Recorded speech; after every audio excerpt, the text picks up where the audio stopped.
in the sleepy village of St. Mary Mead, a stranger's murder shatters the peace. Miss Jane Marple, a sharp-eyed old lady with a knack for secrets, dives into a web of clues, a hidden button, a stolen cigarette case, a shadowy past. As whispers of blackmail and betrayal swirl, she faces a killer in a moonlit garden. Can her brilliant mind unravel the deadly plot before it's too late? Join Miss Marple in a cozy mystery where every stitch hides a truth. Chapter 1. A Quiet Morning in St. Mary Mead. The sun peeked over the hills, painting St. Mary Mead in soft gold. Cottages with thatched roofs and tidy gardens lined the narrow lanes, their windows glinting like sleepy eyes waking up. The village, green where children played and old men swapped stories, sparkled with morning dew. It was the kind of place where nothing much happened, or so it seemed. But Miss Jane Marple, sitting in her cosy drawing-room, knew better. Behind the lace curtains and friendly smiles, secrets often hid, waiting for a sharp mind to find them. Miss Marple, a small woman with snow-white hair and bright blue eyes, sat in her favourite armchair. Her knitting needles clicked softly, shaping a pink shawl for the church bazaar. Her hands moved steadily, but her mind was always busy, picking up bits of village life like a magpie collecting shiny treasures. She wore a simple black dress with a brooch at her collar, and her face, lined with years of watching and listening, held a quiet wisdom. To most, she was just a sweet old lady who liked tea and gossip, but those who knew her well, like her nephew Raymond or the vicar, Mr. Clement, understood that Miss Marple missed nothing. Her drawing-room was a picture of comfort. A fire crackled in the hearth, though spring was warming the air. Bookshelves lined one wall, filled with novels and gardening guides. A vase of daffodils sat on the table, their yellow petals bright against the polished wood. Outside, sparrows chirped, and the faint clatter of a milk cart echoed down the lane. Miss Marple's eyes flicked to the window now and then, catching glimpses of neighbours passing by, Mrs. Price hurrying to her shop, young Tom Carter pushing a wheelbarrow, the postman whistling a tune. The door creaked open, and Lily, Miss Marple's young maid, bustled in with a tray. Lily was a rosy-cheeked girl of 19, full of energy and village chatter. Her apron was slightly crooked, and a strand of brown hair escaped her cap, but her smile was warm. She set down a teapot, a cup, and a small pile of letters. "Morning, miss," Lily said, pouring tea with care. "It's a fine day, isn't it? The post's just come and there's talk at the shop. Everyone's buzzing about a stranger in the village." Miss Marple's needles paused for a moment. "A stranger, Lily? That's interesting. Do tell me more." Her voice was gentle, but her eyes sparkled with curiosity, like a cat spotting a mouse. Lily leaned closer, her voice dropping to a whisper, as if the walls might listen. "It's Mr. Clement's cousin, Mr. Harold Grayson. He arrived last night, straight from London. Staying at the vicarage, he is. Mrs. Price says he's rich, owns a big house and a fancy car. But he's not here for a holiday, if you ask her. She reckons he's running from something. Maybe trouble, maybe worse." Miss Marple sipped her tea, the steam warming her face. "Running from trouble, you say? That's quite a story. And what do you think, Lily?" Lily blushed, fidgeting with her apron. "I don't know, miss. He looked nervous when I saw him. At the station.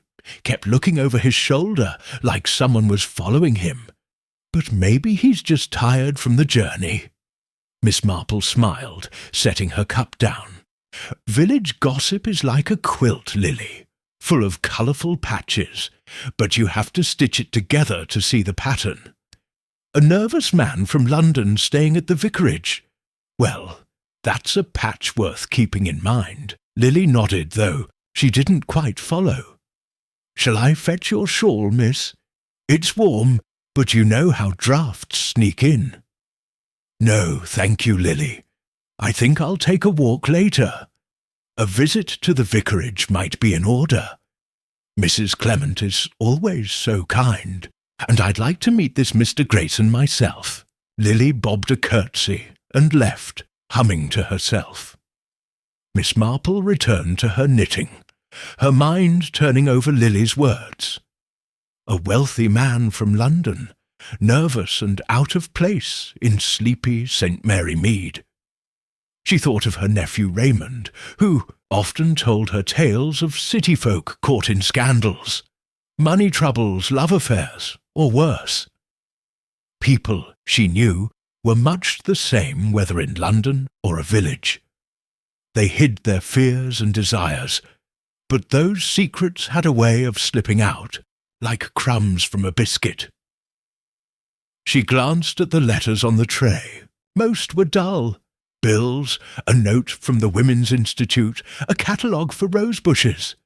But one envelope caught her eye, addressed in Raymond's bold handwriting.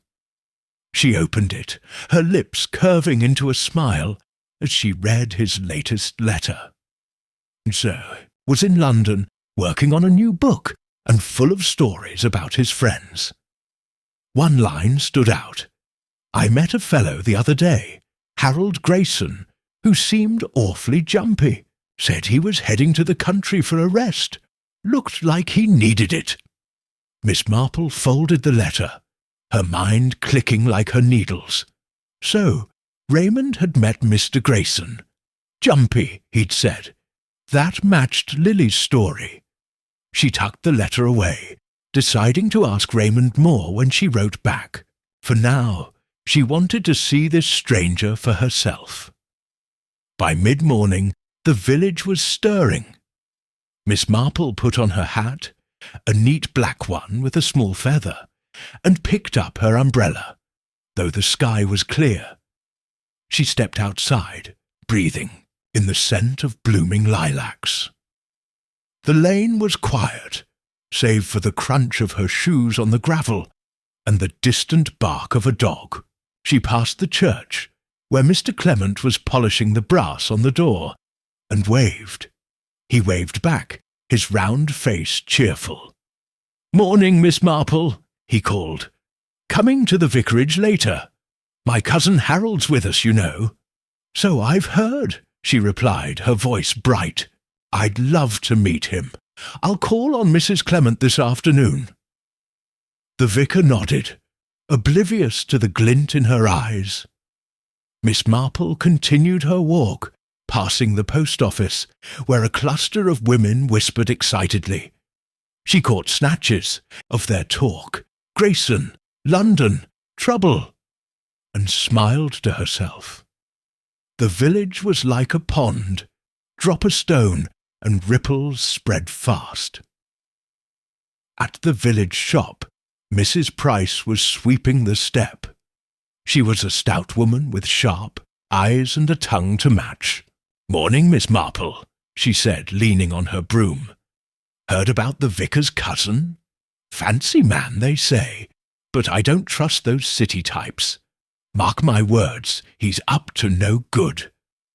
Miss Marple tilted her head, her face all innocence. "Oh, Mrs. Price, you do have a way with stories.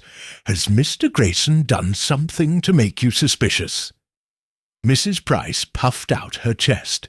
"Not yet, but I saw him at the station clutching his suitcase like it was full of gold, and he snapped at poor Tom Carter for bumping into him. Rude, if you ask me." "Perhaps he's just not used to our ways," Miss Marple said mildly. "City folk can be a bit brusque," Mrs. Price snorted. Brusque or not, I'll keep my eye on him. You should too, Miss Marple." "I always do," Miss Marple murmured, her smile soft but sharp. She bought a tin of biscuits and left, her mind filing away Mrs. Price's words. A rude man, clutching a suitcase, nervous at the station. Another patch for the quilt. By afternoon the sun was high, and Miss Marple made her way to the vicarage. The house was a rambling old place, with ivy climbing the walls and roses blooming by the gate. Mrs. Clement, a kind woman with a flustered air, welcomed her warmly. "Jane, how lovely to see you," Mrs. Clement said, ushering her into the parlour. "I'm all in a tizzy with Harold here. He's my husband's cousin, you know, from London. Such a surprise, him coming so sudden." Miss Marple settled into a chintz-covered chair, her eyes taking in the room. A tray of tea and scones sat on the table, and a fire burned low, casting shadows on the walls. "I heard about your guest," she said. "I hope he's enjoying St. Mary Mead." Mrs. Clement sighed, pouring tea. "I'm not sure he is. He's awfully quiet, and he jumps at every noise. I think the city's worn him out, but come, you must meet him." She called for Harold, and a moment later a man entered. Harold Grayson was tall and thin, with greying hair and a pinched face. His suit was expensive but rumpled, and oddly his tie was loose, as if he'd tugged at it. His eyes darted to the windows, then to Miss Marple, and he forced a smile. "Miss Marple, is it?" he said, shaking her hand. His grip was clammy, his voice tight. "Pleasure to meet you. Charming village, this." "Thank you, Mr. Grayson," she replied, her tone warm. "We're quite fond of it. Have you come for a rest?" He hesitated, his fingers twitching. "Yes, a rest. Needed a change from London. Too much noise there." They chatted politely, but Miss Marple noticed his unease. He glanced at the windows again, as if expecting someone to peer in. When Mrs. Clement mentioned the village fete, he barely listened, his eyes fixed on the door. Miss Marple kept her face pleasant, but her mind was racing. This was no ordinary visitor. Fear clung to him like damp cloth. As they sipped tea, Mrs. Clement prattled on about the church roof fund, but Miss Marple steered the talk to Grayson. "Do you know many people here, Mr. Grayson?" she asked, her voice light.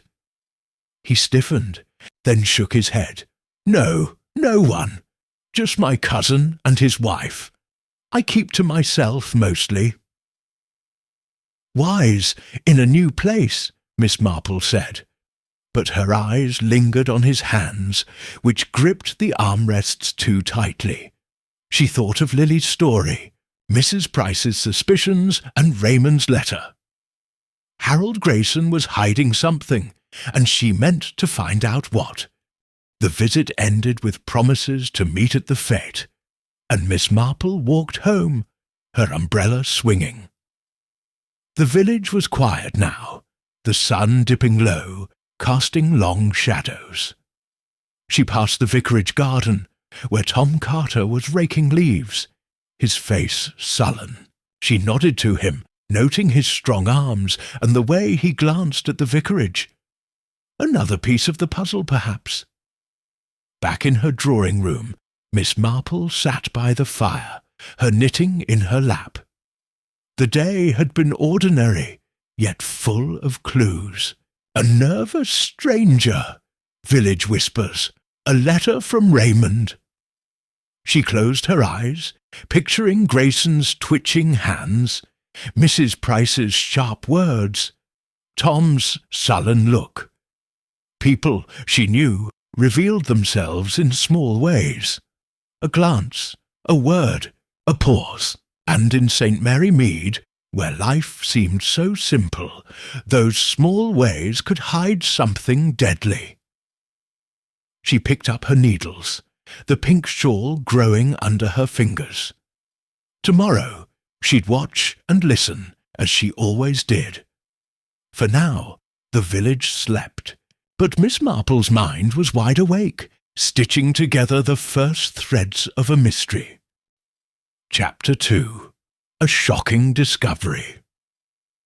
The morning began like any other in St. Mary Mead, with roosters crowing and the scent of fresh bread drifting from the bakery. The village hummed with its usual rhythm.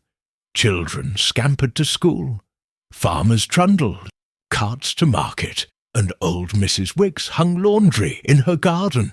But by noon a shadow fell over the village, one that would ripple through its quiet lanes like a stone dropped in a pond. Miss Jane Marple, knitting in her drawing-room, had no inkling of the news about to break, but her sharp mind was already alert, primed by the odd behaviour of Harold Grayson, the vicar's cousin, whom she'd met just 2 days before. Miss Marple sat by her window, her needles clicking as she worked on her pink shawl. The sun streamed through the lace curtains, casting delicate patterns on the rug. Her tea, now cold, sat untouched on the table, next to a half-read letter from her nephew Raymond. She was thinking of Grayson, his nervous eyes, his twitching hands, the way he'd jumped at a creaking floorboard during her visit to the vicarage. Something wasn't right about him, she was sure, but what? Her thoughts were interrupted by a frantic knock at the door. Lily, her maid, burst in, her face pale and her cap askew. "Oh, miss," she gasped, clutching her apron. "It's awful! They've found Mr. Grayson, dead in the vicarage garden. Dead as a doornail, they say." Miss Marple's needles stopped mid-stitch, her blue eyes sharp as ever, fixed on Lily. "Dead?" she said softly, her voice calm but firm. "Tell me everything, Lily. Slowly now." Lily took a shaky breath, her hands twisting together. "It was Tom Carter, the gardener, who found him. Early this morning he was clearing leaves by the vicarage hedge when he saw Mr. Grayson lying there, all still and cold. There was blood, miss, and a gun in his hand. Constable Slack's there now, and half the village is gawking. They're saying he shot himself." Miss Marple set her knitting aside, her mind racing. Suicide? It didn't fit. Grayson had been frightened, yes, but not despairing. A man who looked over his shoulder as if expecting trouble wasn't the sort to end his own life in a garden. She stood, smoothing her black dress, and reached for her hat. "I think I'll pay a call at the vicarage, Lily. Mrs. Clement will need a friend at a time like this." Lily nodded, still trembling. "It's dreadful, miss. Poor Mr. Clement's beside himself, and Mrs. Clement's been crying all morning. Do you think... was it really suicide?" Miss Marple's lips pressed into a thin line. "We'll see, Lily, we'll see." The walk to the vicarage was short, but the village was alive with whispers. As Miss Marple passed the post office, she saw Mrs. Price leaning over her counter, talking to a cluster of women. Their voices hushed as Miss Marple approached, but she caught words like gunshot and stranger. She nodded politely, her umbrella tapping the ground, and continued on. The air felt heavier now, the spring warmth tinged with unease. At the vicarage, a small crowd had gathered near the gate. Constable Slack, a burly man with a red face and a loud voice, was shooing them away. "Go on now," he barked. "This ain't a circus. Back to your homes." The villagers shuffled off muttering, but their eyes lingered on the garden, where a tarpaulin covered something on the grass. Miss Marple slipped past the gate, her small figure unassuming. Slack spotted her and frowned. "Miss Marple, this is no place for you. It's police business." She smiled, her eyes gentle but unyielding. "Of course, Constable. I've only come to comfort Mrs. Clement. A terrible shock, isn't it?" Slack grunted, clearly annoyed but unable to argue. "Terrible, yes. Looks like the fellow shot himself. Gun was right in his hand. Sad business, but straightforward." Miss Marple tilted her head, her voice soft. "Straightforward, you say? Well, I won't keep you. I'll just pop in to see Mrs. Clement." Inside, the vicarage was a flurry of distress. Mrs. Clement sat in the parlour, her eyes red from crying, a crumpled handkerchief in her hand. The vicar, Mr. Clement, paced by the fireplace, his face pale. A young housemaid, Elsie, hovered nearby, offering tea no one wanted. The air was thick with grief and confusion. "Jane!" Mrs. Clement exclaimed, rising to clasp Miss Marple's hands. "Oh, I'm so glad you're here. It's too horrible. Harold dead, and in our garden." Miss Marple patted her arm, guiding her back to the sofa. There, my dear. It's a dreadful thing. Can you tell me what happened?" Mrs. Clement sniffled, her voice trembling. "Tom found him at dawn. He was lying by the rose bushes with a revolver in his hand. The doctor, Dr. Haydock, came right away, but it was too late. Constable Slack says Harold must have done it himself. But why? He was nervous, yes, but I never thought—" Mr. Clement stopped pacing, his voice hoarse. "I should have seen it. He was my cousin, but we weren't close. He came here so suddenly, saying he needed rest. I thought he was just tired from city life." Miss Marple listened, her eyes moving from Mrs. Clement's tear-streaked face to the vicar's clenched fists. "Did he seem troubled last night?" she asked gently. Mrs. Clement nodded. "He barely ate dinner. Kept looking out the window, like he heard something. I thought it was just nerves. Oh, Jane, what if we could have helped him?" Miss Marple's mind flicked to Grayson's behaviour at her visit. His darting eyes, his tight grip on the chair. She turned to Elsie, who was lingering by the door. "Elsie, dear, did you notice anything odd last night? Perhaps in the garden?" Elsie blushed, her hands twisting her apron. I didn't want to say, ma'am, with all this trouble, but I saw something. When I was closing the curtains, I thought I saw a shadow moving by the hedge. It wasn't Mr. Grayson. It was too tall, but it was dark, and I might have been mistaken." Miss Marple's eyes sharpened, though her smile stayed kind. "Thank you, Elsie. That's very helpful. A shadow in the garden, tall and moving. Not Grayson." Her thoughts churned, but she kept her face calm. Mrs. Clement gasped. "A shadow! Oh, do you think someone was out there? But who would hurt Harold?" Now, Miss Marple soothed. "Let's not jump to conclusions. Constable Slack will sort it out. For now, you must rest." But Miss Marple had no intention of resting. After comforting Mrs. Clement with a few more kind words, she stepped outside, where Slack was barking orders at a young policeman. The tarpaulin still covered Grayson's body, and Dr. Haydock, a stern man with grey hair, was packing, his bag nearby.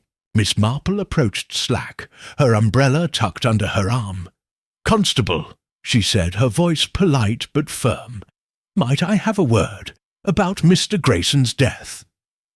Slack sighed, wiping sweat from his brow. "Miss Marple, I've told you, it's suicide. Gun in his hand, bullet in his chest, plain as day." Miss Marple tilted her head, her eyes like twin sparks. "Plain, perhaps, but not quite right. Did you notice the gun, Constable? How it was held, and the lack of powder marks on his hand?" Slack blinked, caught off guard. "Powder marks? Well, we haven't looked that close yet. But the gun was in his hand, clear as anything." "Was it?" Miss Marple said softly. "A man who shoots himself usually leaves marks, black powder, burns. And the way the gun was gripped, it looked odd, didn't it? Almost placed there." Slack's face reddened, but he couldn't dismiss her outright. "You're saying it wasn't suicide? That's a big leap, Miss Marple." "I'm only saying it's worth a closer look," she replied, her tone mild. "A man like Mr. Grayson, so nervous, so watchful, why choose a garden? To end his life? And Elsie saw a shadow last night, did she not?" Slack's eyes narrowed. "A shadow? First I'm hearing of it. All right, I'll talk to the girl. But don't go stirring things up, Miss Marple. This is police work." "Of course," she said, smiling. "I wouldn't dream of interfering." But as she walked away, her mind was anything but idle. She paused by the garden gate, glancing at the spot where Grayson's body lay. The rose bushes were trampled, the soil disturbed. She crouched, her knees creaking, and peered at the ground. There, half hidden by leaves, was a small, shiny object. A button, brass and scratched, not the sort Grayson's fine suit would have. She slipped it into her pocket, her face thoughtful. Back at her cottage, Miss Marple sat by the fire, her knitting untouched. Lily brought tea, still chattering about the village's shock. "Everyone's talking, miss," she said. "Mrs. Price says it's suicide, but Tom Carter swears he heard voices in the garden last night. Low voices like men arguing." Miss Marple's eyes flicked up. "Voices, Lily? Did Tom say anything else?" Lily shook her head. "No, miss. He clammed up when I asked. Looked scared, if you ask me." Miss Marple sipped her tea, her thoughts racing. A shadow, a button, voices in the night. Grayson's death was no suicide. She was certain now. But who would kill a stranger in St. Mary Mead? And why? She thought of Grayson's fear, his city life, the whispers of trouble. Someone had wanted him dead, and they'd gone to great lengths to make it look like he'd done it himself. She rose, moving to her writing desk, and penned a quick note to Raymond. "Dear Raymond," she wrote, "your friend Mr. Grayson has met a tragic end. The police say suicide, but I have my doubts.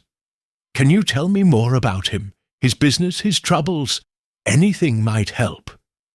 She sealed the letter, knowing Raymond's knack for gossip might uncover something useful.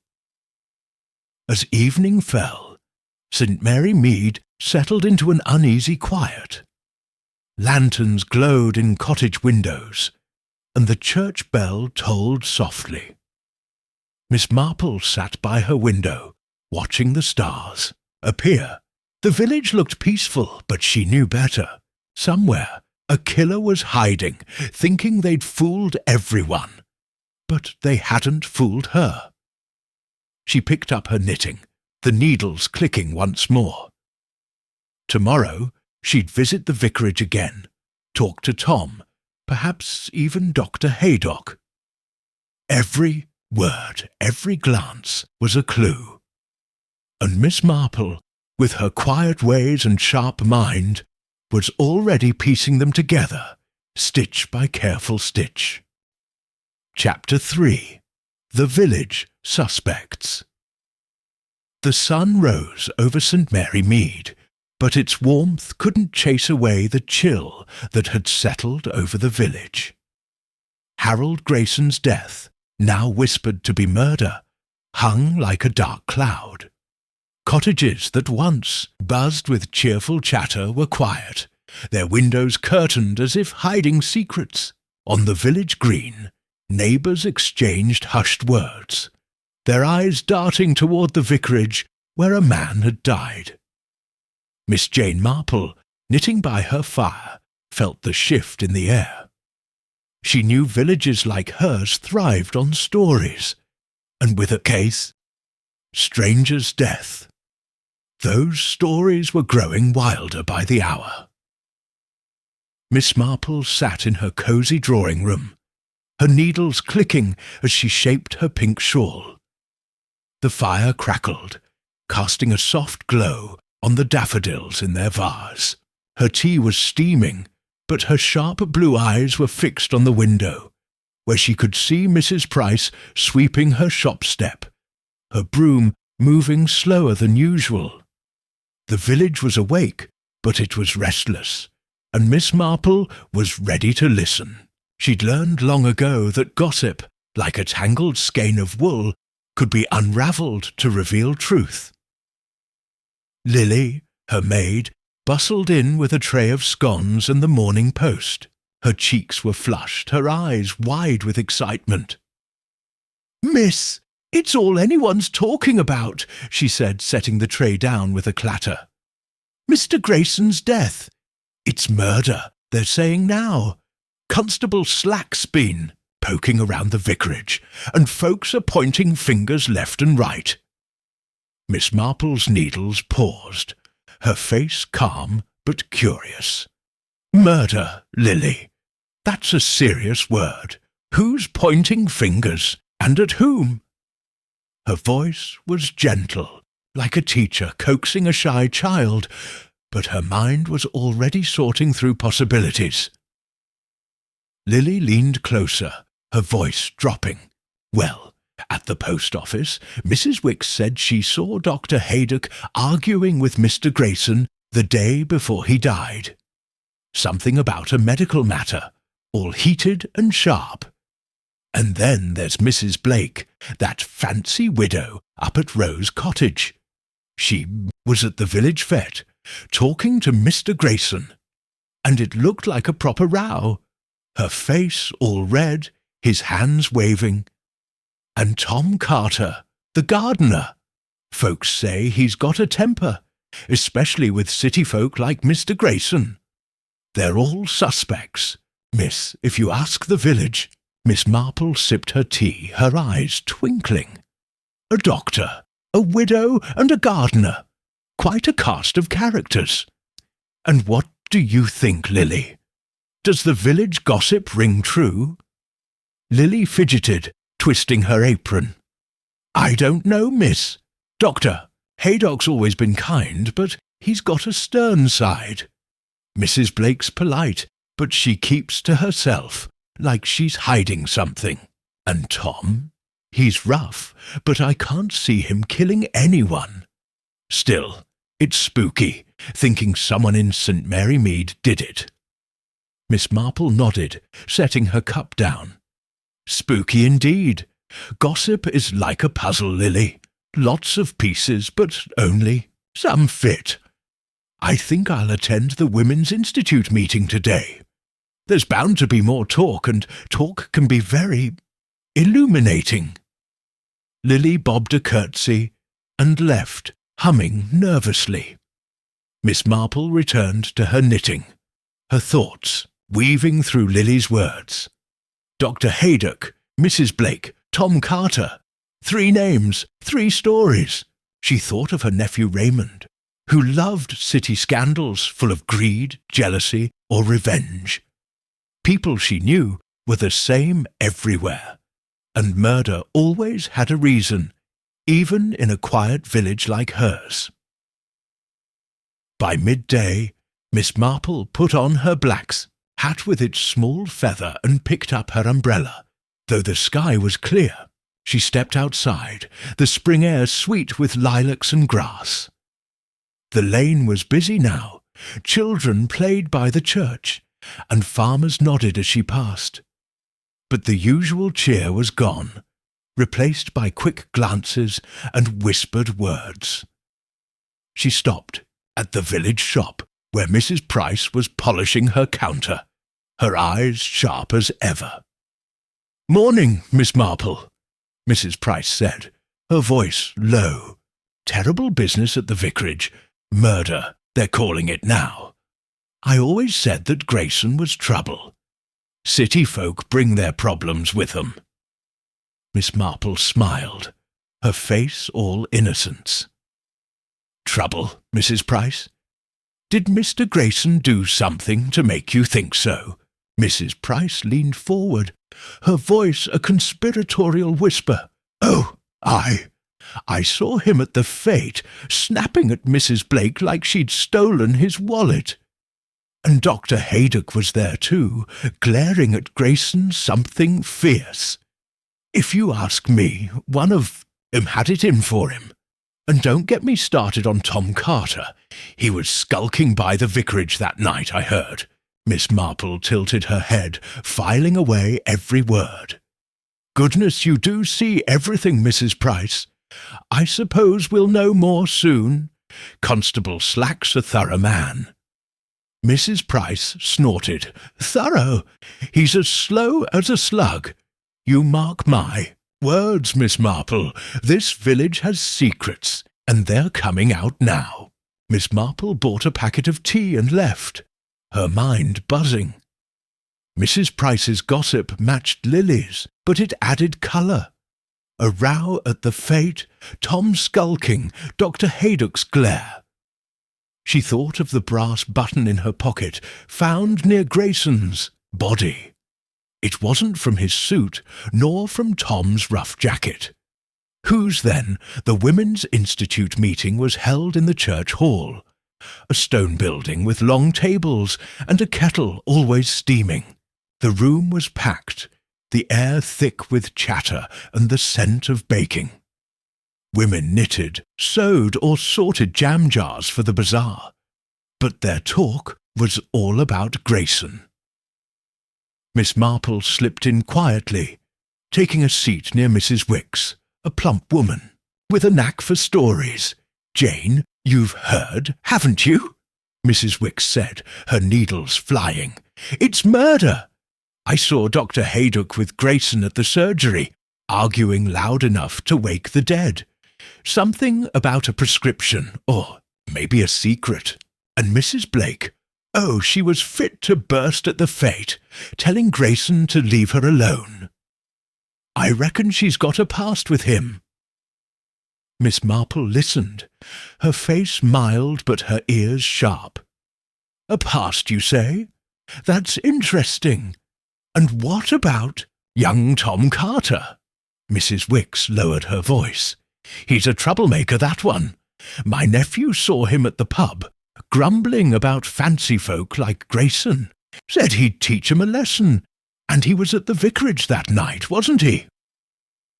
The room buzzed with similar tales.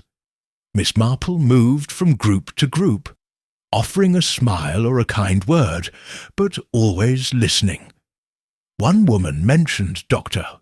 Haydock's temper, another swore Mrs. Blake had a mysterious fortune, and a third hinted Tom had been sacked from a job for fighting. By the time the meeting ended, Miss Marple had a clearer picture, but it was still fuzzy, like a half-finished quilt. She decided to visit Dr. Haydock, using her rheumatism as an excuse. His surgery was a neat brick house near the church, with a sign reading Dr. E. Haydock, physician. The waiting room smelled of antiseptic, and a nurse led her to his office. Dr. Haydock, a tall man with grey hair and a stern face, greeted her politely, but his eyes were wary. "Miss Marple, what brings you here?" he asked, leaning back in his chair. "Your rheumatism acting up?" She smiled, folding her hands. A little doctor. Spring damp, you know. But I've also heard about poor Mr. Grayson. Such a shock. I understand you saw him the day before?" Dr. Haydock's face tightened, his fingers tapping his desk. "Yes, he came for a check-up. Nothing serious. We had a disagreement about his medicine. City folk think they know better than doctors." Miss Marple nodded, her eyes noting his tense jaw, the faint sweat on his brow. "Of course, he seemed a nervous man. Did he mention any troubles?" "No," Dr. Haydock said quickly, too quickly. "Just wanted a prescription. I'm sorry. He's gone, but I've nothing more to say." She thanked him and left, her mind turning over his words. He was hiding something. His nerves betrayed him. She thought of Mrs. Blake next. Rose Cottage was a pretty house with climbing roses and a high hedge perfect for privacy. Miss Marple knocked and Mrs. Blake answered, her handsome face pale but composed. She was in her 40s, with dark hair and a silk dress that spoke of money. "Miss Marple, how kind to call," Mrs. Blake said, leading her to a sunny parlour. "I suppose you're here about Harold Grayson." Miss Marple sat, her umbrella across her lap. "Yes, my dear, the village is full of talk. Some say you spoke to him at the fete. I hope it's not too painful to mention." Mrs. Blake's lips tightened, but she forced a smile. "It's no secret. We had words. He was rude, that's all. I barely knew him." Miss Marple's eyes flicked to a photograph on the mantel. A younger Mrs. Blake with a man who looked like Grayson. "Family, perhaps?" she asked, nodding at the picture. Mrs. Blake flushed. "An old friend, long gone, if you'll excuse. Me, I have things to do." Miss Marple rose, her smile unfaltering. "Of course. Thank you for your time." Back home, Miss Marple sat by her fire, the brass button in her hand. Dr. Haydock's nerves, Mrs. Blake's photograph, Tom's temper. They were pieces of a puzzle, but the picture was still unclear. She thought of Raymond's tales of city, secrets, blackmail, debts, old grudges. Grayson had brought something with him, something deadly. She penned a note to Raymond, asking about Dr. Haydock or Mrs. Blake, though she doubted he'd know them. As she sealed the letter, Lily burst in, her face alight. "Miss, Tom Carter's at the pub, talking loud. Says he saw someone by the vicarage that night. Not a shadow, but a person. He won't say who, though." Miss Marple's eyes sparkled. "Will he not? Well, Lily, tomorrow I'll have a word with Tom. People talk, and when they do, the truth slips out. As night fell, St. Mary Mead grew quiet, its cottages dark under the stars." Miss Marple knitted, her needles steady, but her mind was a whirl of names and faces. The village was pointing fingers, but she knew better than to trust gossip alone. Somewhere among the suspects was a killer, and she was determined to find them, one careful stitch at a time. Chapter 4. A Clue in the Garden. The morning sun bathed St. Mary Mead in a gentle glow, but the village was far from peaceful. Harold Grayson's murder had stirred the quiet lanes like a gust of wind through autumn leaves. Whispers started from cottage to cottage, and every glance seemed heavy with suspicion. Miss Jane Marple, sitting in her drawing-room, felt the tension even through her lace-curtained window. Her knitting needles clicked steadily, shaping her pink shawl, but her sharp blue eyes were restless, piecing together the puzzle of Grayson's death. She'd already found a brass button near the vicarage garden, and Elsie's talk of a shadow had set her mind racing. Today, she decided, she would take a closer look at the place where Grayson had died. Miss Marple sipped her tea. The steam curling in the morning light, the fire crackled softly, and a vase of daffodils brightened the room, but her thoughts were on the vicarage. The garden, with its trampled rose bushes and disturbed soil, held secrets. She was sure of it. She thought of Grayson's nervous eyes, Dr. Haydock's tense jaw, Mrs. Blake's guarded smile, and Tom Carter's sullen glances. The village was buzzing with suspects, but clues were what she needed, and clues, she knew, were often found in the smallest details.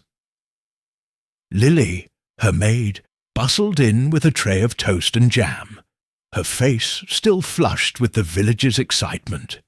"Morning, miss," she said, setting the tray down. "Everyone's still talking about Mr. Grayson. Mrs. Price says it's a scandal, a murder right here in St. Mary Mead. And Tom Carter's been acting odd. Won't look anyone in the eye.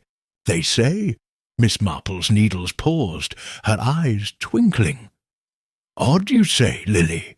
That's worth noting. I'm thinking of visiting the vicarage today. Mrs. Clement might let me see the garden. A little fresh air does wonders for the mind." Lily's eyes widened. "The garden? Where they found him? Oh, miss, be careful. What if the killer's still about?" Miss Marple smiled, her voice gentle but firm. "I'll be quite safe, Lily. Killers don't linger where they've struck, not in broad daylight, but I'll keep my eyes open as always." Lily nodded, though her hands twisted her apron nervously. "Will you tell Constable Slack if you find anything? He's been stomping around, asking questions, but folks say he's not half as clever as you." Miss Marple chuckled softly. "Constable Slack is thorough, Lily, but sometimes a woman's way of looking at things can help. Now, fetch my hat, dear, the black one with the feather." By mid-morning, Miss Marple was ready. She wore her usual black dress, her brooch gleaming at her collar, and carried her umbrella, though the sky was a clear blue. The village was awake, its lanes busy with carts and children skipping to the bakery. But the air felt heavy, as if Grayson's death had left a mark. As she passed the post office, she saw Mrs. Wicks whispering to a neighbour, their heads bent close. She caught the words, Mrs. Blake and Fate, and her lips curved slightly. Gossip was a map, and she was following its trails. At the vicarage, the ivy-covered house looked quieter than usual, its windows half-shuttered. Mrs. Clement answered the door, her face pale and her eyes tired. "Jane, how kind of you to come," she said, ushering Miss Marple inside. "It's been awful. The police, the questions, it's like a nightmare." Miss Marple patted her arm, her voice soothing. "I know, my dear, it's a terrible thing. I was wondering if I might take a stroll in your garden. The roses always lift my spirits, and I could use a bit of cheer." Mrs. Clement blinked, surprised, but nodded. "Of course, Jane. The garden's a mess, though, with all the police tramping about. Just mind the rose bushes, they're quite thorny." Miss Marple smiled, her eyes bright. "I'll be careful. Thank you, dear." She stepped into the garden, her umbrella tapping the path. The air was sweet with the scent of roses and freshly turned earth, but the beauty was marred by signs of the tragedy. Near the hedge, where Grayson's body had been found, the ground was churned, the grass flattened. The rose bushes were crushed, their petals scattered like confetti. Miss Marple moved slowly, her eyes scanning every inch. She pictured Grayson lying there, a gun in his hand, but her mind rebelled at the idea of suicide. A nervous man, always watching his back, wouldn't choose such an open place to die. She crouched, her knees creaking, and studied the soil. The police had trampled much of it, but one spot caught her eye. A deep impression, like a footprint, larger than Grayson's polished shoes could have made. It was near the hedge, half hidden by leaves. She leaned closer, her heart quickening. The print was clear, with a heavy heel mark, suggesting someone who'd stood there, perhaps watching, perhaps waiting. Not Grayson, nor Tom Carter's work. Boots. This was different. As she straightened, something glinted under a rose bush. She reached carefully, avoiding the thorns, and pulled out a small silver cigarette case. It was scratched but elegant, with the initials L.B. engraved on the lid. Miss Marple turned it over in her hands, her mind racing. "L.B.," she murmured. "Lavinia Blake, perhaps." She slipped the case into her pocket, next to the brass button from the day before. The footprint and the cigarette case were clues, solid and real, but they raised more questions. Had Mrs. Blake been in the garden that night? Or had someone left the case to point suspicion at her? Miss Marple's thoughts drifted to the photograph in Mrs. Blake's parlour, the man who looked like Grayson. There was a story there, she was sure. She returned to the vicarage, where Mrs. Clement was pouring tea. "Did the roses help, Jane?" she asked, her voice weary. "Oh, yes," Miss Marple said, her smile warm. "They're lovely, even now. Tell me, have you seen Mrs. Blake lately? I hear she was close to Mr. Grayson at the fete." Mrs. Clement frowned, stirring her tea. "Close? I wouldn't say that. They were arguing from what I saw. Lavinia's a private woman. I don't think she liked Harold much." Miss Marple nodded, filing the comment away. She stayed a little longer, chatting about the church bazaar to ease Mrs. Clement's nerves, then set off for Rose Cottage. Mrs. Blake was a key piece of the puzzle, and Miss Marple wanted to see her reaction to the cigarette case. Rose Cottage was as pretty as its name, with pink roses climbing the walls and a neat lawn bordered by lavender. Miss Marple knocked, carrying a jar of her homemade marmalade as an excuse. Mrs. Blake opened the door, her dark hair swept up and her silk dress crisp. But her eyes were guarded, like windows with the curtains half drawn. "Miss Marple, what a surprise," Mrs. Blake said, her voice polite but cool. "Come in, please." The parlour was bright, with chintz curtains and a polished table. The photograph Miss Marple had noticed before, a younger Mrs. Blake with a man resembling Grayson, still sat on the mantel. Miss Marple settled into a chair, the marmalade jar in her lap, and smiled. "I was passing by, my dear, and thought you might like some marmalade. It's been a trying time, hasn't it, with poor Mr. Grayson's death?" Mrs. Blake's lips tightened, but she nodded. "Trying, yes. It's dreadful, but I didn't know him well. Just a passing acquaintance."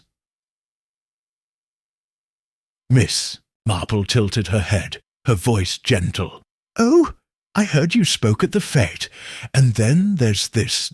She reached into her pocket and held up the cigarette case, watching Mrs. Blake's face closely. "I found it in the vicarage garden. The initials caught my eye. L.B. yours, perhaps?" Mrs. Blake's face paled, her hands clenching in her lap. For a moment she was silent. Then she forced a laugh. "Goodness, that old thing! I lost it weeks ago, at the church fair, I think. Someone must have dropped it in the garden. Miss Marple nodded, her eyes never leaving Mrs. Blake's. "How strange to find it there. The garden's been quite a busy place, hasn't it?" Mrs. Blake stood abruptly, smoothing her dress. "I'm sure it's nothing, Miss Marple. Now, if you'll excuse me, I have an appointment." Miss Marple rose, her smile unfaltering. "Of course, my dear. Thank you for the chat." She left, the cigarette case back in her pocket, her mind buzzing. Mrs. Blake's reaction, pale, nervous, too quick to explain, told her more than words could. The photograph, the argument at the fete, the cigarette case, they were threads in a tangled web. Back home, Miss Marple sat by her fire, the evening shadows creeping across the room. Lily brought a tray of soup, still chattering about the village. "Miss, they're saying Mrs. Blake's got a secret," she said, her eyes wide. "Mrs. Wicks reckons she's not really a widow, but hiding from something or someone." Miss Marple sipped her soup, her thoughts on Mrs. Blake's parlour. "Secrets, Lily. Every village has them, but they don't stay hidden forever." She thought of the brass button, the footprint, the cigarette case. Each was a clue, but none told the whole story. She recalled her nephew Raymond's tales of city scandals, old grudges, hidden debts, forbidden love. Grayson had brought trouble. With him and someone in St. Mary Mead had ended it with a bullet. Was it Mrs. Blake, with her mysterious past? Dr. Haydock, with his nervous hands? Or Tom Carter, with his sullen temper? Miss Marple decided to talk to Tom next. He'd been in the garden, perhaps seen something, or done something. She wrote a note to Raymond, asking if he knew anything about Lavinia Blake or Grayson's city life.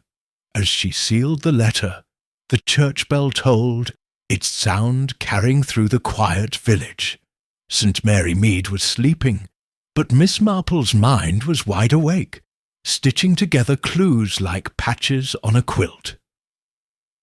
She picked up her knitting, the pink shawl growing under her fingers. Tomorrow she'd find Tom, perhaps visit Constable Slack. Every step brought her closer to the truth, and she knew, with a quiet certainty, that the killer's mask would soon slip. In a village like hers, secrets had a way of coming to light, especially when Miss Marple was watching. Chapter 5. A Secret from the Past. The morning light crept over St. Mary Mead, soft and golden, but the village was restless. Harold Grayson's murder had woven a web of fear and suspicion, tangling neighbours in whispers and doubts. Cottages stood, quiet, their gardens empty, as if the village held its breath.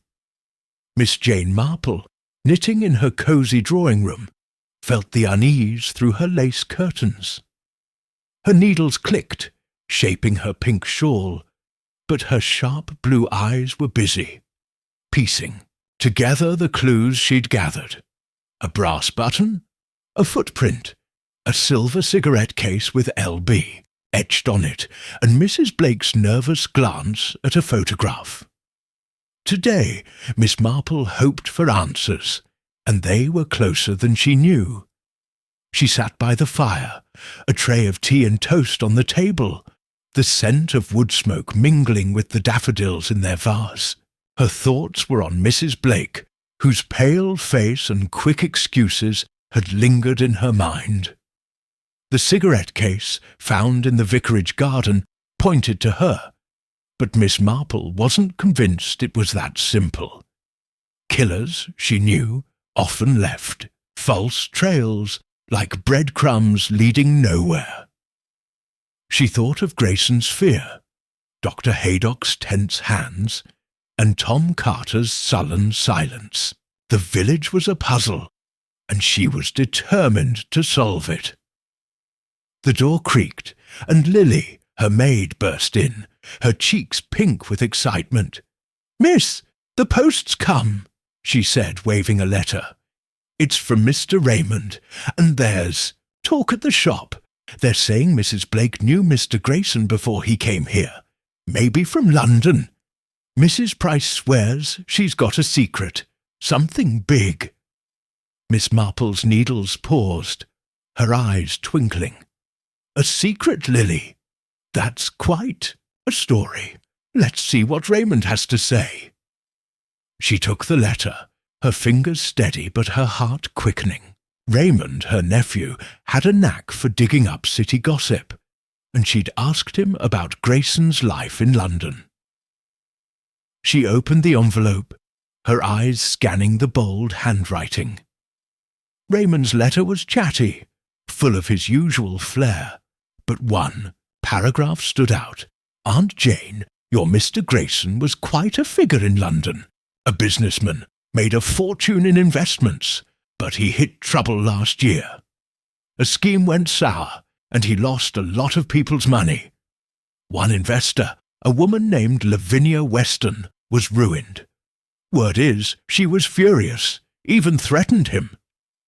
Funny thing, she married a man named Blake and moved to the country. Could that be your Mrs. Blake? Grayson was jumpy when I saw him. Said he was heading to St. Mary Mead to lie low. Sounds like he had enemies." Miss Marple folded the letter, her mind racing.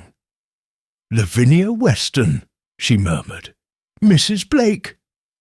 The photograph in Mrs. Blake's parlour, a younger her with a man like Grayson, flashed in her memory. Was it Grayson himself, or a brother, a cousin? The cigarette case, the argument at the fete, Raymond's story, they were threads, weaving a pattern. Mrs. Blake had a past with Grayson, one tied to money and anger. But was it enough to kill? She sipped her tea, her thoughts drifting to Tom Carter. Lily had said he'd seen someone in the vicarage garden, not just a shadow. Tom was a rough young man, quick to scowl, but Miss Marple knew boys like him. Proud, stubborn, but often honest when treated kindly. If he'd seen something, she needed to know what. "Lily," she said, setting her cup down, "do you know where Tom Carter might be today? I'd like a word with him." Lily's eyes widened. "Tom? He's usually at the vicarage, tending the hedges, but he's been at the pub a lot, muttering about the murder. Folks say he's scared, miss. Maybe he knows something." Miss Marple nodded, her smile gentle. "Scared boys talk, Lily, if you listen right. I'll take a walk later. For now, fetch my hat. I've a mind to visit the church hall. The women's institute is meeting, and there's always news there." Lily scurried off, and Miss Marple returned to her knitting, her mind stitching together Raymond's letter and the village gossip. Lavinia Weston, ruined by Grayson, now Mrs. Blake, living quietly in St. Mary Mead. It was no coincidence, she was sure, but murder? That took more than anger. It took desperation, or fear. By noon, Miss Marple was at the church hall, her black hat with its small feather perched neatly on her white hair. The hall was bustling, filled with women sorting quilts and jams for the bazaar. The air smelled of tea and fresh bread, but the chatter was all about Grayson. Miss Marple slipped into a chair near Mrs. Wicks, whose tongue was as busy as her knitting needles. "Jane, you've heard the latest?" Mrs. Wicks said, her eyes gleaming. "They're saying Mrs. Blake wasn't just arguing with Grayson. She knew him years ago. Some say they were sweethearts, or worse. And Dr. Haydock's been odd, too, snapping at everyone. I reckon he's hiding something." Miss Marple listened, her face mild, but her ears sharp. "Sweethearts, you say? That's a bold story. And Dr. Haydock, he's always been a private man." Mrs. Wicks leaned closer, her voice a whisper. "Private, aye, but he was at the vicarage the night Grayson died, checking on Mr. Clement's cold. What if he saw something? Or did something?" Miss Marple nodded, filing away the detail. Dr. Haydock at the vicarage, Mrs. Blake's past, Tom's fear. They were pieces of a quilt, but the pattern was still hazy. She moved through the hall, offering smiles and small talk, but always listening. One woman mentioned Tom's temper. Another swore Mrs. Blake had money from somewhere shady. By the time she left, her mind was full, but she needed more. She decided to find Tom Carter. The vicarage garden was a good place to start, so she walked there, her umbrella tapping the path. The village was quieter now, the sun high and the lanes empty. At the vicarage, she found Tom by the hedge, his shirt sleeves rolled up, his face set in a scowl as he clipped branches.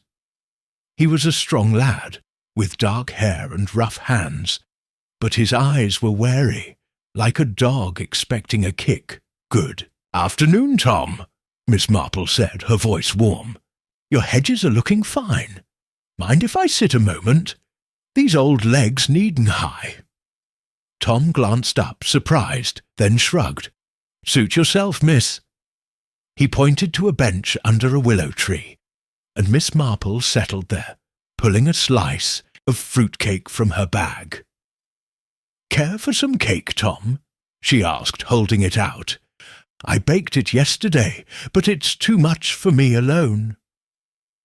Tom hesitated, then took the cake, his scowl softening.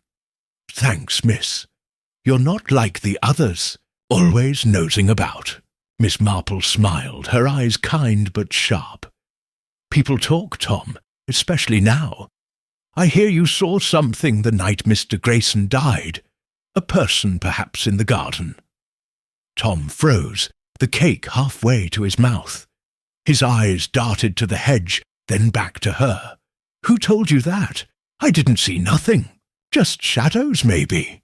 She tilted her head, her voice gentle. "Shadows, or someone real? You're a good lad, Tom. If you saw something, it could help. The truth always comes out, one way or another." Tom swallowed, his hands clenching. All right, miss, but don't tell no one. I was fixing the gate that night, late. I saw Mrs. Blake by the rose bushes. She was pacing, looking scared, but I didn't stick around, didn't want trouble." Miss Marple's heart quickened, but her face stayed calm. "Mrs. Blake, you say? That's very helpful, Tom. Did you see anyone else?" He shook his head, his voice low. "No, miss, but I heard voices earlier, men's voices, arguing. Couldn't make out who. I swear, that's all I know." She patted his arm, her smile warm. "You've done right, Tom. Keep this between us and don't worry. The truth will sort itself out." Tom nodded, his shoulders easing, and returned to his work. Miss Marple walked home, her mind buzzing. Mrs. Blake in the garden, pacing, scared. Men's voices arguing. The cigarette case with L.B. Was it hers or planted? And the photograph, the letter from Raymond. They pointed to a shared past, one that might explain a murder. Back in her drawing room, Miss Marple sat by the fire, the brass button and cigarette case on the table. She thought of Raymond's letter. Lavinia Weston, ruined by Grayson, now Mrs. Blake. The photograph suggested a closer tie. Friends, lovers, or family? She recalled Mrs. Blake's pale face when shown the cigarette case, her quick excuse. And Tom's story. Mrs. Blake in the garden, but scared, not guilty. Or was she? Miss Marple penned a note to Constable Slack, careful not to mention Tom. "Dear Constable," she wrote, "I found a cigarette case in the vicarage garden, marked LB. Mrs. Blake says she lost it weeks ago, but it's worth checking. And the footprint near the hedge, too large for Mr. Grayson. Perhaps a second look at the garden." She sealed it, knowing Slack would grumble but listen. Lily brought tea, still full of gossip. "Miss, they're saying Dr. Haydock's been acting strange, locking himself in his surgery, and Mrs. Blake hasn't left her cottage all day. Do you think they're in it together?" Miss Marple smiled, sipping her tea. "Together, Lily? That's a big leap. People act strange when they're scared, or hiding something. We'll see what tomorrow brings." As evening fell, St. Mary Mead grew quiet, its cottages glowing under the stars. Miss Marple knitted, her needle steady. But her mind was a whirl of clues. The button, the footprint, the cigarette case, the photograph, Raymond's letter, Tom's story. Grayson's death was tied to a past, one that had followed him to the village. Mrs. Blake was at the heart of it, but was she a killer or another victim? She thought of her nephew's tales of city scandals, money lost, promises broken, hearts betrayed. People she knew killed for less. But in St. Mary Mead, where everyone knew everyone, a killer had to be clever. Miss Marple was cleverer. She'd watch, listen, and wait. The truth, like a stubborn knot, would unravel in time. She set her knitting aside, her eyes on the fire. Tomorrow she'd talk to Slack, perhaps revisit Mrs. Blake. Every word, every glance was a step closer to her killer. And in a village as small as hers, no secret could hide forever, not from Miss Jane Marple. Chapter 6. A Dangerous Confrontation. The sun hung low over St. Mary Mead, casting long shadows across the village's tidy cottages and winding lanes. The air was thick with the scent of blooming roses, but a darker mood clung to the village. Harold Grayson's murder had turned neighbours into strangers, their whispers sharp with suspicion. Miss Jane Marple, knitting by her drawing-room fire, felt the weight of it all. Her needles clicked, shaping her pink shawl, but her sharp blue eyes were restless, piecing together the clues she'd gathered. A brass button, a heavy footprint, a silver cigarette case marked LB, and a photograph linking Mrs. Blake to Grayson's past. Raymond's letter had confirmed Lavinia Blake was once Lavinia Weston, ruined by Grayson's failed scheme. Today, Miss Marple knew the truth was closer than ever, and it was drawing her into a risky game. She sat in her cosy armchair, a tray of tea and biscuits on the table, the fire's glow dancing on the daffodils in their vase. Her thoughts were on Mrs. Blake, whose nervous excuses and pale face haunted her. Tom Carter's story, Mrs. Blake pacing in the vicarage garden scared, didn't scream guilt, but it didn't clear her either. The cigarette case, the photograph, Raymond's letter. They pointed to a deep grudge. But murder? Miss Marple wasn't sure. She thought of Dr. Haydock's tense hands, Tom's sullen temper, and the voices Tom heard arguing in the night. The puzzle was taking shape, but a key piece was missing. Lily, her maid, bustled in, her apron crooked and her cheeks pink with village chatter. "Miss, it's getting worse," she said. setting down a fresh pot of tea.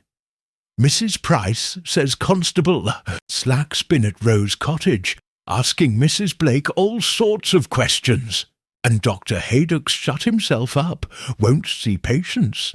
Folks reckon he's scared or guilty." Miss Marple's needles paused, her eyes twinkling. "Scared or guilty, Lily? That's a big difference. I think I'll have a word with Constable Slack today. He needs to know about the cigarette case and that footprint, and Tom's story, though I'll keep his name out of it." Lily's eyes widened, her hands twisting her apron. "You're going to the police, miss? Oh, be careful! What if the killer hears you're sniffing around?" Miss Marple smiled, her voice gentle but firm. "I'm always careful, Lily. A village is like a garden. Pull one weed, and you see what's hiding underneath. Now fetch my hat, dear, the black one with the feather." By mid-morning, Miss Marple was ready, her black dress neat and her umbrella tucked under her arm, though the sky was clear. The village was quiet, its lanes empty, save for a few children kicking a ball by the church. She passed the post office, where Mrs. Wicks was whispering to a neighbour, their eyes darting toward Rose Cottage. Miss Marple caught the words "Mrs. Blake" and "trouble," and her lips curved slightly. Gossip was a map, and she was following its paths. She found Constable Slack at the police station, a small brick building with a cluttered desk and a kettle steaming in the corner. Slack was a burly man, his face red and his temper short, but he respected Miss Marple, even if he grumbled about it. He looked up from a pile of papers, frowning as she entered. "Miss Marple, what now?" he said, leaning back in his chair. "I've got enough on my plate without old ladies playing detective." She smiled, settling into a chair, her umbrella across her lap. "I wouldn't dream of interfering, Constable, but I've found a few things that might help. A cigarette case in the vicarage garden, marked LB. Mrs. Blake says she lost it weeks ago, but it's odd, isn't it, finding it there? And a footprint, too large for Mr. Grayson, near the hedge. And then there's talk of voices in the garden that night, men arguing." Slack's eyes narrowed, his pen tapping the desk. "Voices? First, I'm hearing of it. And this cigarette case, you've got it?" Miss Marple nodded, pulling it from her pocket. "Here it is. And I've heard Mrs. Blake knew Mr. Grayson in London years ago. She was Lavinia Weston then, ruined by one of his schemes. It's worth asking her about, don't you think?" Slack took the cigarette case, turning it over in his hands. His face was sceptical, but he couldn't dismiss her. "Lavinia Weston, eh? That's new. All right, I'll talk to Mrs. Blake again. But voices? Who heard 'em? I need names, Miss Marple." She tilted her head, her voice mild. "Just village talk, Constable. But I'm sure you'll find out. A second look at the garden might help too. That footprint, it's not Mr. Grayson's nor Tom Carter's." Slack grunted, scribbling a note. "You're a nosy one, Miss Marple, but you've got a sharp eye. I'll check it out. Now, don't go stirring up trouble." "Of course not," she said, her smile sweet but her eyes sharp. She left the station, her mind buzzing. Slack would dig, but he was slow, like a plough in thick mud. She needed to move faster before the killer caught wind of her questions. Back home, Miss Marple sat by her fire, knitting and thinking. The cigarette case, the footprint, Tom's story, Raymond's letter. They were threads in a quilt, but the pattern was still hazy. Mrs. Blake was key, but why was she scared? And Dr. Haydock?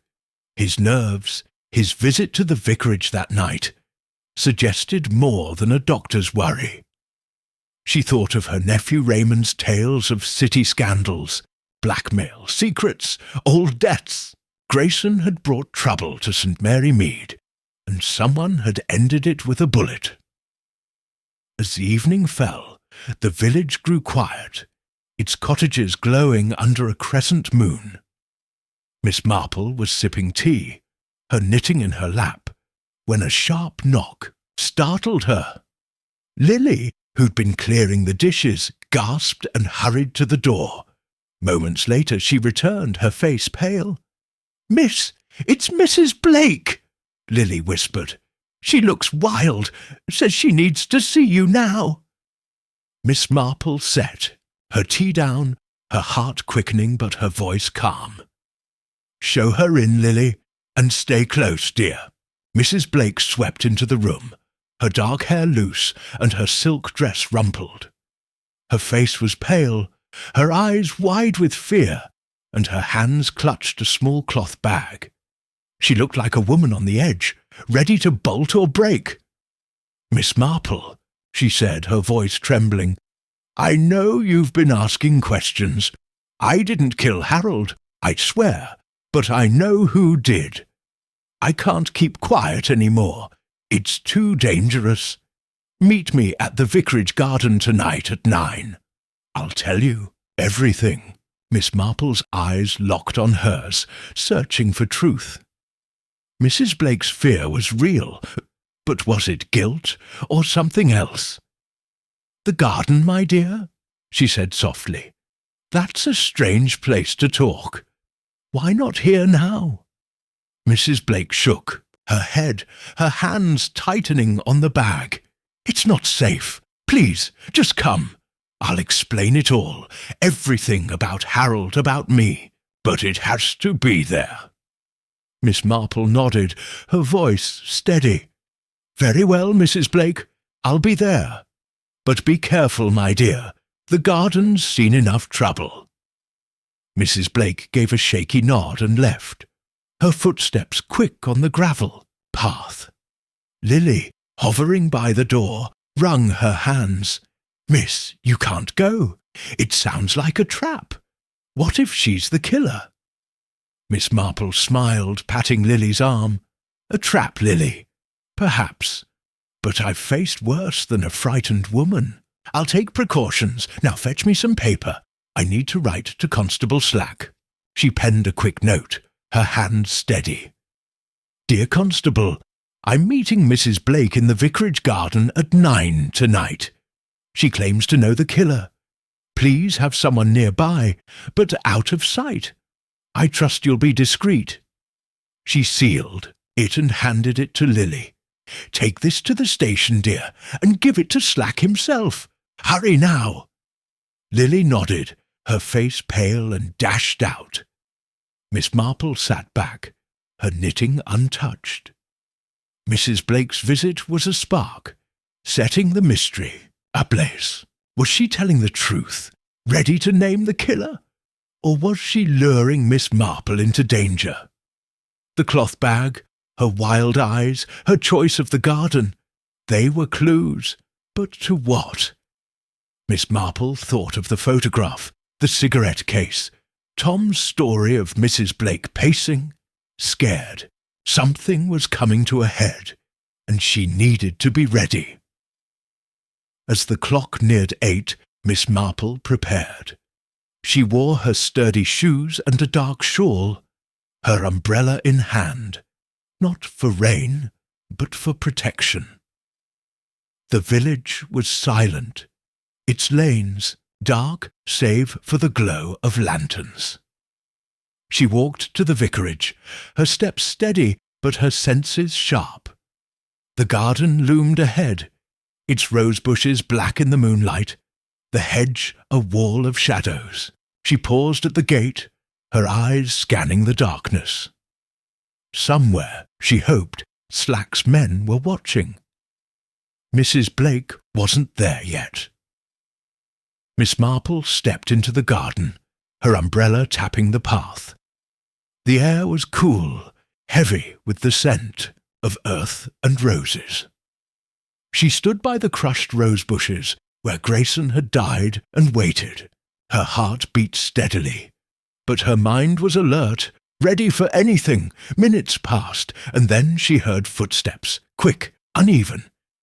Mrs. Blake appeared, her face pale in the moonlight, the cloth bag still in her hands. "Miss Marple," she whispered, her voice shaking. "Thank you for coming. Before she could finish, a rustle came from the hedge. Mrs. Blake gasped, her eyes wide with terror. Miss Marple turned, her grip tightening on her umbrella, but the shadows were too thick to see. "Who's there?" she called, her voice firm. No answer, only silence. Mrs. Blake clutched the bag, her breath ragged. "They know," she whispered. "They're here." Miss Marple's heart raced, but her voice stayed calm. "Stay close, my dear. Tell me now, what's in that bag? Who's the killer?" Mrs. Blake opened her mouth, but another rustle stopped her. The garden felt alive, its shadows shifting. Miss Marple knew they weren't alone, and the truth, so close, was slipping away. She needed to act, and fast, before the night turned deadly. Chapter 7.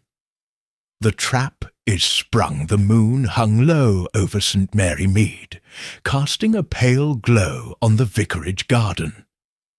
The roses, so bright by day, were now dark shapes, their thorns hidden in shadow.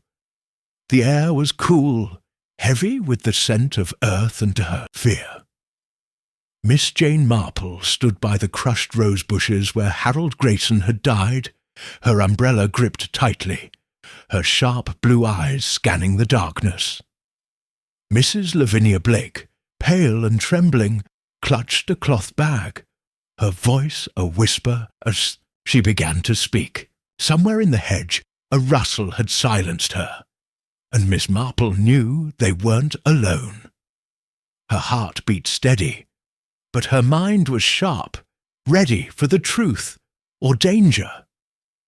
She'd sent a note to Constable Slack, and she trusted his men were nearby, hidden in the night. The village slept, but in this garden a killer's secret was about to unravel. Miss Marple's dark shawl blended with the shadows, her black hat a small silhouette against the moonlight. She'd come to meet Mrs. Blake, who'd promised to name Grayson's killer. But the garden felt like a trap, its quiet too heavy. Mrs. Blake's eyes were wide, her breath quick, the cloth bag trembling in her hands. Miss Marple stepped closer, her voice calm but firm. "Lavinia, dear, tell me now. What's in that bag? Who's the killer?" Mrs. Blake opened her mouth, her voice a shaky whisper. "Harold was my cousin," she said, the words tumbling out. "Years ago, he cheated me in a business deal, ruined me. I was Lavinia Weston then. I forgave him, or tried to. He came here scared, saying he was in danger.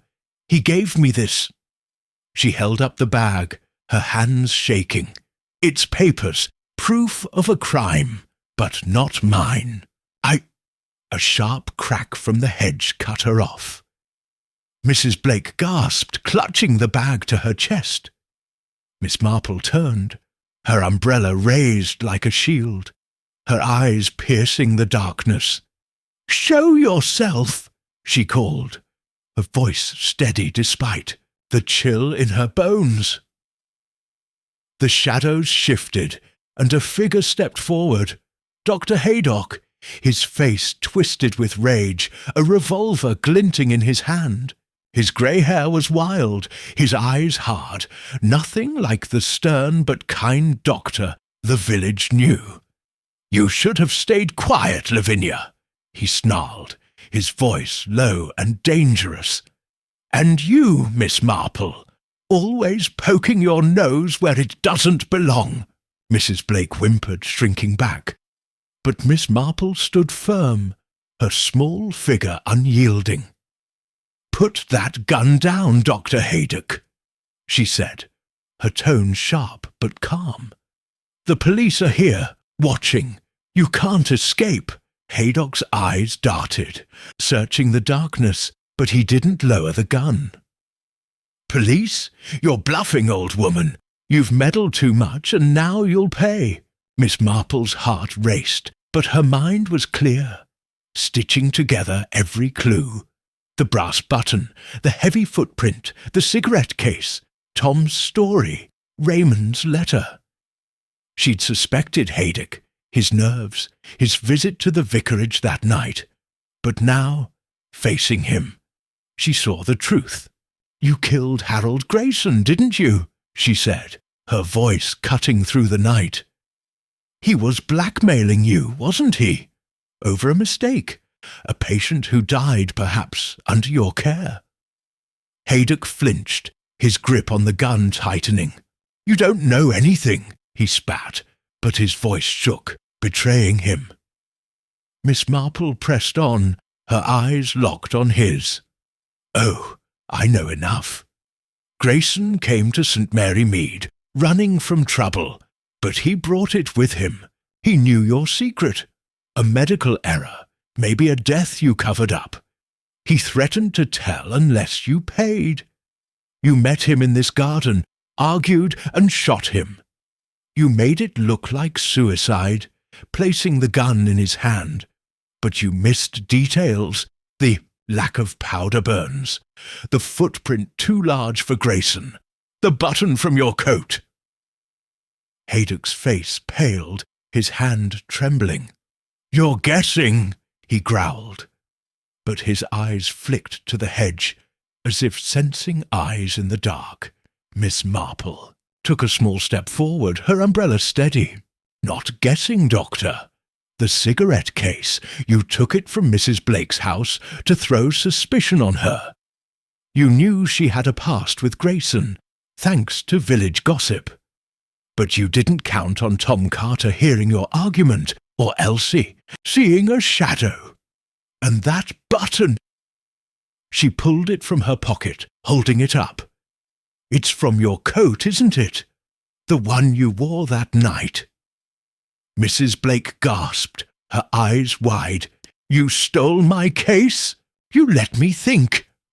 Her voice broke, tears spilling down her cheeks. Haydock's jaw clenched, his gun wavering. "Shut up, Lavinia. Grayson was a leech, bleeding me dry. He deserved it. I didn't mean to. It was an accident. He pushed me and I— Enough!" A shout rang out, and Constable Slack burst from the hedge, his flashlight blinding Haydock. 2 policemen followed, their boots crunching on the path. "Drop the gun, Haydock!" Slack barked, his own revolver raised. Haydock froze, his eyes wild, then his shoulders slumped.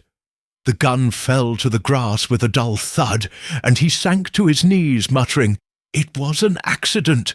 I never meant—" Slack's men grabbed Haydock, cuffing his hands as he mumbled. Miss Marple lowered her umbrella, her breath steadying. Mrs. Blake sobbed, clutching the bag, and Miss Marple gently took her arm. "It's over, my dear," she said softly. "You're safe now." Slack approached, his face red but grudgingly impressed. "Miss Marple, you're a wonder and a nuisance. How do you know it was him?" She smiled, her eyes twinkling. "People talk, Constable, even when they don't mean to. A button, a footprint, a nervous glance, they tell a story. Dr. Haydock's story was written in his fear." Slack grunted, shaking his head. "Well, you've saved us a mess. Mrs. Blake will need that bag and a statement. And you, Miss Marple, stay out of my way next time." "Of course," she said, her smile sweet but sharp. She helped Mrs. Blake to the vicarage, where Mrs. Clement, woken by the commotion, was waiting with tea and blankets. Mrs. Blake, still trembling, handed the bag to Slack. "It's papers," she said, her voice weak. "Harold gave them to me. They show he was part of a fraud in London, but he wanted to make it right. That's why he was scared. Someone else was after him." Miss Marple listened, her mind tying up loose ends. The papers explained Grayson's fear, his jumpy ways. Haydock, though, had his own reason to kill. A secret Grayson knew, one that threatened his life in St. Mary Mead.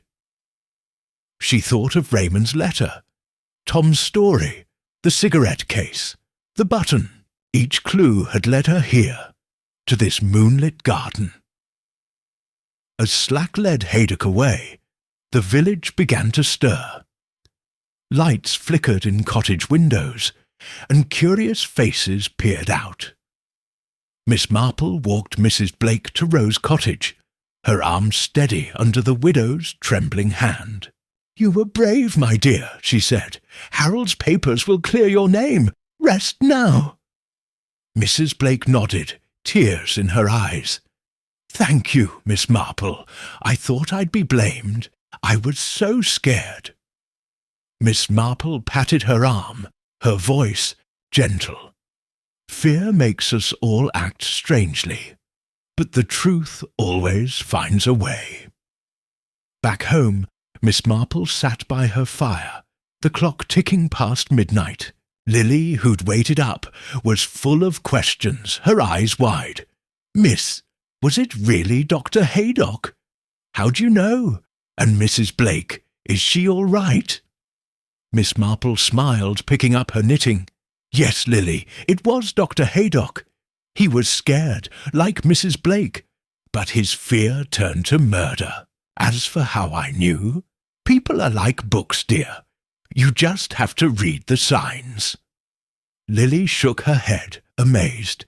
"You're something else, miss. The village'll be talking about this for years."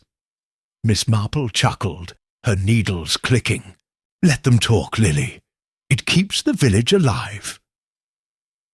As Lily bustled off to bed, Miss Marple sat alone, the fire's glow warm on her face, the garden confrontation replayed in her mind. Haydock's rage, Mrs. Blake's fear, Slack's timely arrival. She thought of the clues that had guided her, the button from Haydock's coat, the footprint too large for Grayson, the cigarette, case stolen to frame Mrs. Blake, Tom's story of voices, Elsie's shadow, Raymond's letter about Lavinia Weston. They'd all pointed to Haydock, a man undone by his own secret. She thought of St. Mary Mead, so quiet on the surface, yet full of hidden currents. People she knew were the same everywhere, city or village. They loved, feared, and sometimes killed.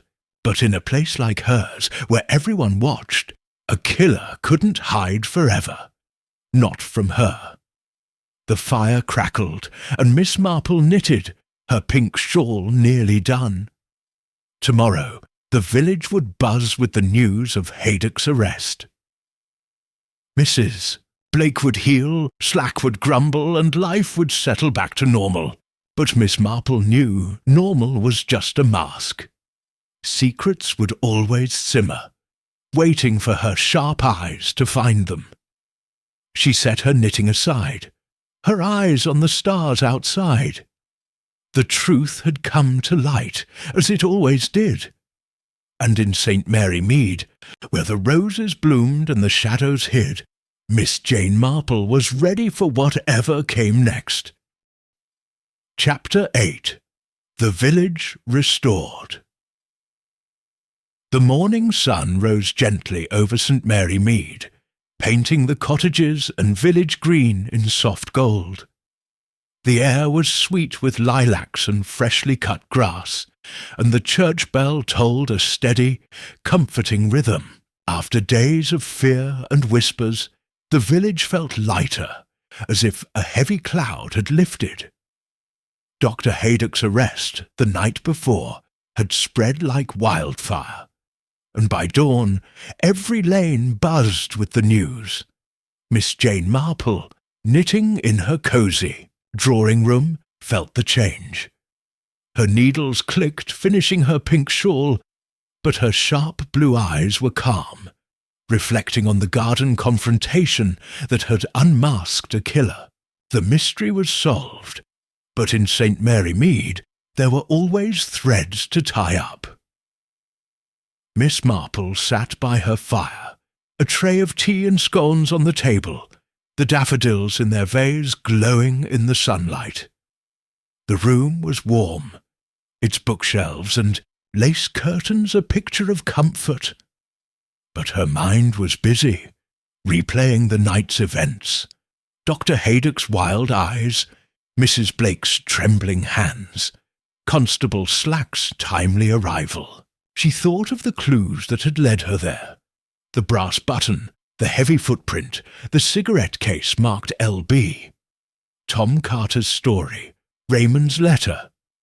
Each had been a stitch in a quilt, revealing Haydock's secret.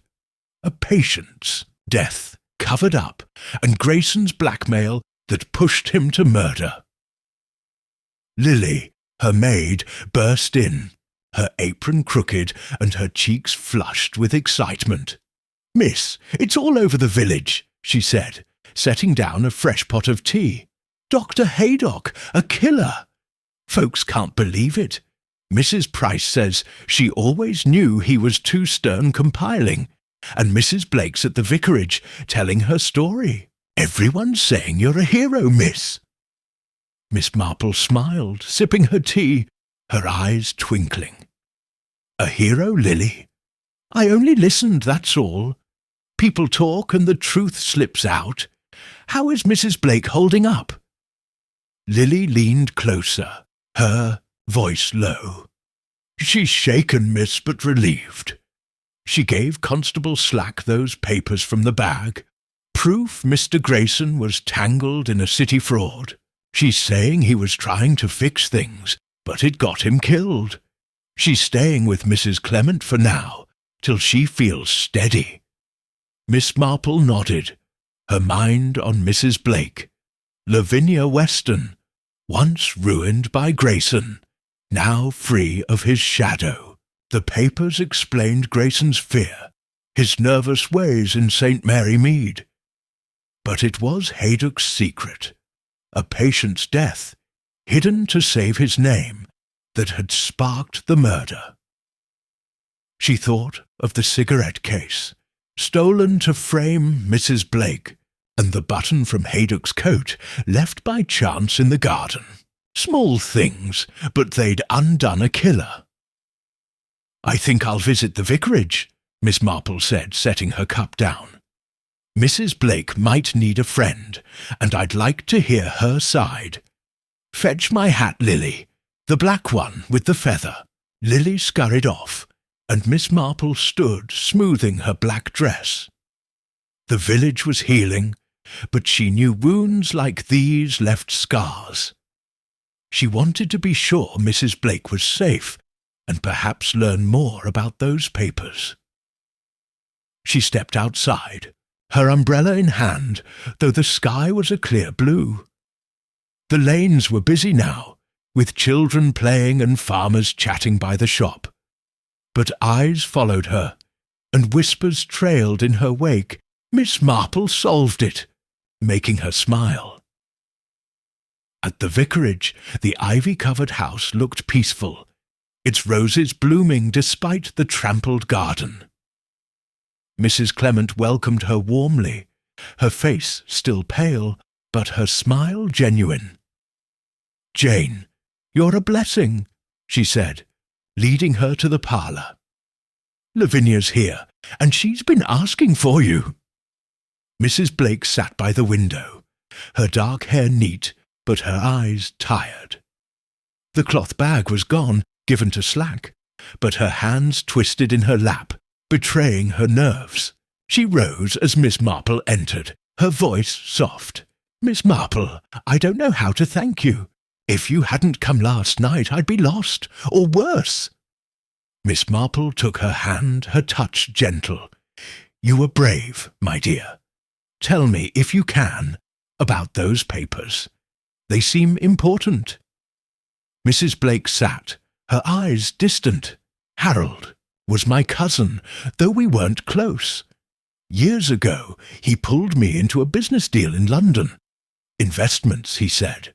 It failed, and I lost everything. I was Lavinia Weston then.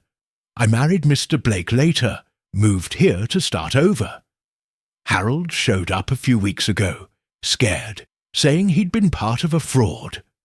Those papers prove it. Names, dates, money stolen. He wanted to turn them over, clear his name, but someone was after him. I didn't know Dr. Haydock was involved until last night." Miss Marple listened, her face calm, but her mind sharp. The papers tied Grayson's city troubles to St. Mary Mead. But Haydock's motive was personal. A patient's death. A secret Grayson had uncovered. "Why didn't you tell anyone, Lavinia?" she asked gently. Mrs. Blake's eyes filled with tears. "I was scared. Harold said the fraud involved dangerous people. And Dr. Haydock, he came to my house, warned me to keep quiet. I thought he was protecting me, but he was protecting himself.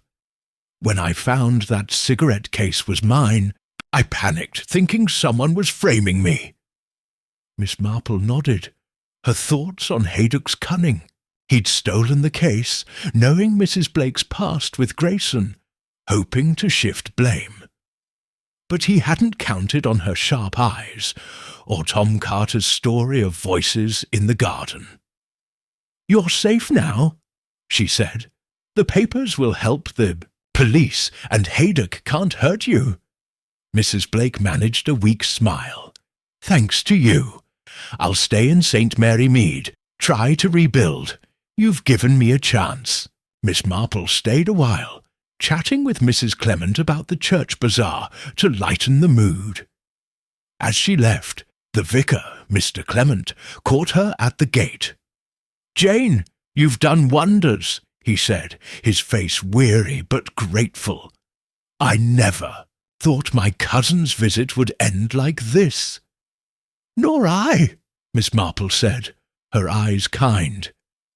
"But secrets have a way of coming out, Mr. Clement." Back home, she found Constable Slack waiting, his hat in his hands and his face red. "Miss Marple," he said, almost sheepish, "I owe you one. Those papers are gold. London police are on it now, chasing Grayson's old partners. And Haydock's talking, says it was an accident, claims Grayson lunged at him. But we've got him thanks to you." Miss Marple smiled, her voice mild.